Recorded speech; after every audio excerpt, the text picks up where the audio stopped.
does conservative media have an anti-conservative bias? We've heard that. And if you needed any more proof than your QAnon cousin, studies are firmly saying that no, it doesn't. In fact, maybe the opposite. So in February, a New York University study found that claims of an anti-conservative bias in themselves amount to a form of disinformation. Quote, no trustworthy large-scale studies have determined that conservative content is being removed for ideological reasons or that searches are being manipulated to favor liberal interests, the report stated. And you guys have seen these, but just to remind you, it seems like the opposite is true. Of course, Facebook, for example, is a platform that is not forthcoming about its top performing videos. It is not forthcoming about anything. It probably doesn't even track them. It's sort of see no evil, hear no evil, oops, insurrection. And there's a great account you guys should follow called Facebook's Top 10, and it uses Facebook's own app called CrowdTangle to list and assess which videos and which posts got the most engagements, got the most shares. And so this is just from yesterday, okay? Top performing videos, link posts by US Facebook pages in the last 24 hours are from number 1, Franklin Graham, Fox News, Franklin Graham, Sean Hannity, Ben Shapiro, Dan Bongino had a slow day, Ben Shapiro. Franklin Graham is the son of Billy Graham, a televangelist, obviously.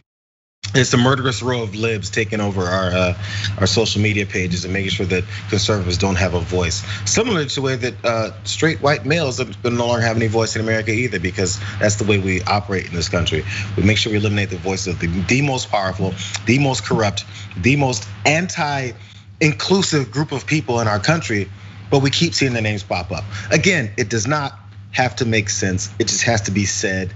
And their people will take it in. You give them that information, you give them information about the New York University study, you know what they'll say? Oh, that's a New York University study, those libs over there. Oh, really? You're gonna look at Facebook's information about what happens? Facebook is the one that's banning us. Of course they're gonna lie. The degree to which that they think people have this whole long out thought process of how they're keeping them from saying the things that we keep having to hear them say. Yeah. By the way, man, the plan that has to go into this kind of execution is astounding. And honestly, these people are geniuses if they're able to get ahead of every one of these games to make sure this happens. Because again, if I can never hear Franklin Graham, Fox News, Franklin Graham, Sean Hannity, Ben Shapiro 7 times, then I'm a happy person, but no, and this is consistent, right? And it's elevated Dan Bongino, and like obviously, if Trump were on Facebook, it would be Trump posts.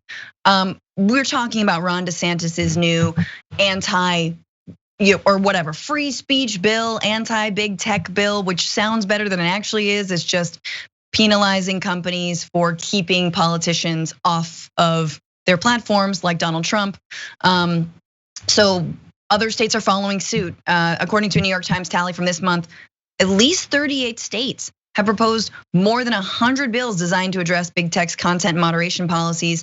Many have speculated that the statewide pushback against big tech reflects a dearth of substantial regulation at the federal level. Oh, you think? Maybe. And this is again what makes me so mad about Democrats. It's like, this is fertile ground to talk about breaking up big tech. This is absolutely the moment to do that. But actually, big tech are huge Democratic donors, right? And they are a little bit more liberal, obviously, on issues around, gender and LGBTQ issues and even immigration, right? Like we know that.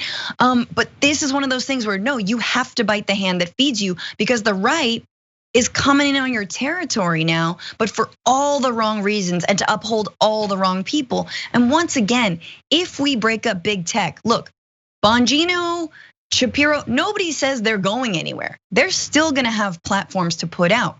But the way that the algorithm, the almighty, that we have no idea how it works, the way that it works, it promotes false information, it promotes incendiary information, and it promotes, yes, right wingers, extremists all the time, y'all. The studies on how fake news travels like 400 times faster than real news.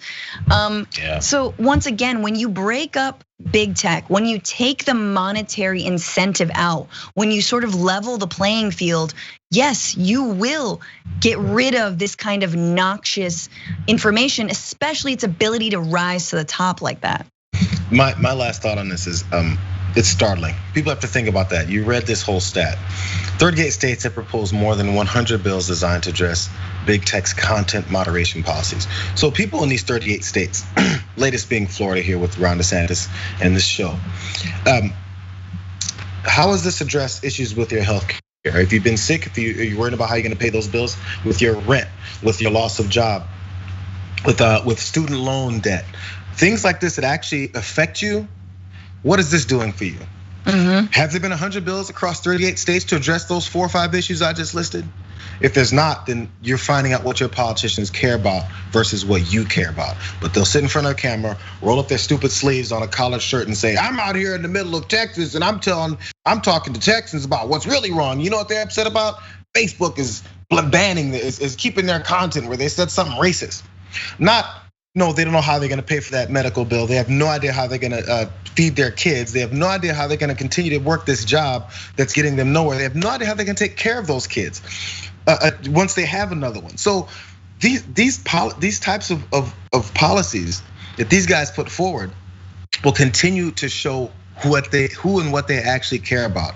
Yeah. That's why they didn't like that it was asked about Donald Trump, because that's who they care about. They do not care about the issues that actually affect you.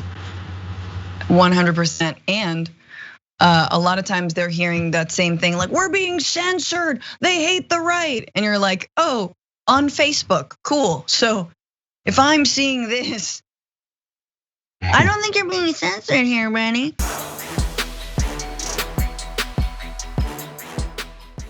Check out the Damage Report podcast each day, wherever you get your podcasts, whether Pocket Casts or Stitcher or iTunes.